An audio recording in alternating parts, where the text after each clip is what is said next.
Quando do julgamento do tema 1287, o Supremo Tribunal Federal decidiu que, no âmbito da tomada de contas especial, seria possível a condenação administrativa de chefes dos poderes executivos municipais, estaduais e distrital pelos tribunais de contas, quando identificada a responsabilidade pessoal em face de irregularidades no cumprimento de convênios interfederativos de repasse de verbas, sem necessidade de posterior julgamento ou aprovação do ato pelo respectivo Poder Legislativo, que é uma decisão em repercussão geral do segmento aqui, após ter parado um tempo com a exposição desses julgados vinculantes, dessa jurisprudência qualificada, e dando uma pausa momentaneamente à jurisprudência qualificada do Superior Tribunal de Justiça para que eu possa dar conta do tamanho acervo que possui o Supremo em recursos de repercussão geral, e posteriormente, se for o caso e se houver oportunidade, eu continuo com a explicação da jurisprudência do STJ. Então vou me reter aqui aos recursos extraordinários com repercussão geral reconhecida. Nesse recurso extraordinário em específico, o que acontece?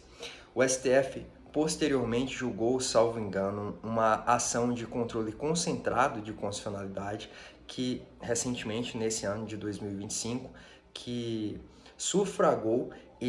essa decisão aqui tomada no tema 1287. O STF faz distinção quando os chefes dos poderes executivo realiza atos que vão ter impacto no erário ou nas contas públicas a partir de duas perspectivas diferentes. Se esse chefe do executivo agiu como ordenador de despesas e, portanto, utilizando das suas contas de gestão, ao prestar contas aqui, ele presta na qualidade de contas de gestão como ordenador de despesas, ou seja, como aquele que realiza como chefe do poder as movimentações orçamentárias que são ínzitas às atribuições do poder executivo, ou se ele as realiza enquanto chefe do governo e, portanto, contas do governo, que abrange aqui questões não mais pontuais, mas questões genéricas, como alocações orçamentárias em geral e portanto, como chefe do Poder Executivo. Contas de gestão, ele vai realizar essas contas ali como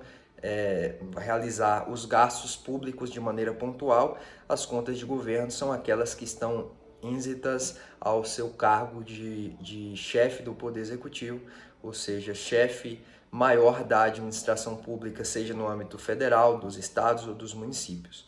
O que o STF decidiu? E vamos juntar essas ações aqui para melhor conhecimento do tema como um todo. Então, nós temos a Constituição Federal, que dispõe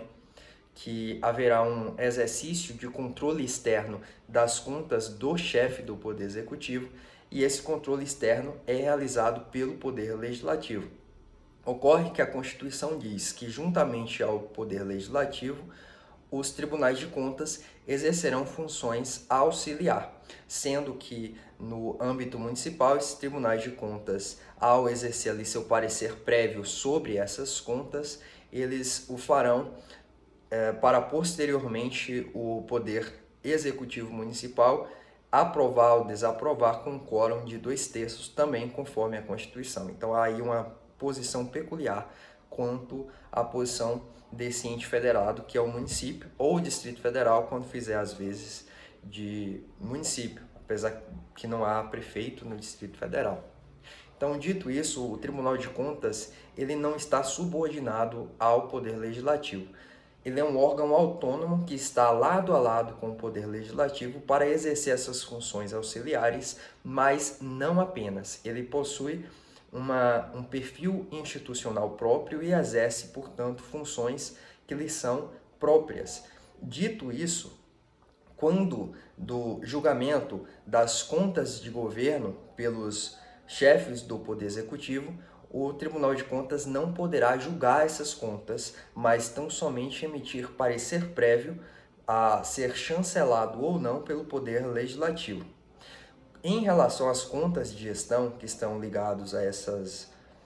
ordenações de despesas, quando o Poder Executivo aloca o orçamento para despesas particulares, pode o Tribunal de Contas julgar as contas do Poder Executivo. Aqui a importância de fazer essa concatenação entre esses dois julgados, porque aqui não fala em julgar, no tema 1287, não fala em julgar as contas. Fala acerca da possibilidade de aplicação de multas pelo Tribunal de Contas, quando identificada em sede de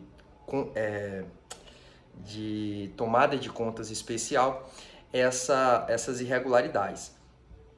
Mas nesse julgado posterior desse ano de 2025, o STF decidiu que poderia os tribunais de contas julgar nessas contas de gestão as contas do Poder Executivo para fim de atribuir penalidades, multas que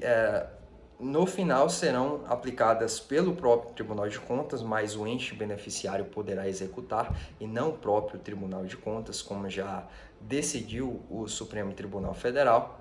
E, portanto, nesse sentido, o Tribunal de Contas ele exerce as suas atribuições autônomas e que faz jus à equiparação com os tribunais de justiça, exercem aí uma espécie de jurisdição, apesar de não serem órgãos do Poder Judiciário, como estabelece o artigo 92 da Constituição Federal, mas podem imputar essas contas sem que haja a ofensa à Constituição com a geração de efeitos de inelegibilidade para esses membros políticos que são julgados por eles, pelos tribunais de contas, em específico nessa hipótese. Portanto, aqui, quando a gente fala em julgamento do Tribunal de Contas, a inelegibilidade teria que ser necessariamente chancelada pelo Poder Legislativo, porque aqui estaríamos falando de questões outras que atingem a esfera política e, portanto, o próprio exercício do Poder Executivo, pelo chefe do Poder Executivo, que, dito de outro modo, estaria, então, atingindo a esfera das suas contas de governo, que aí já foge da alçada do Tribunal de Contas para julgar, apesar de poder emitir o parecer.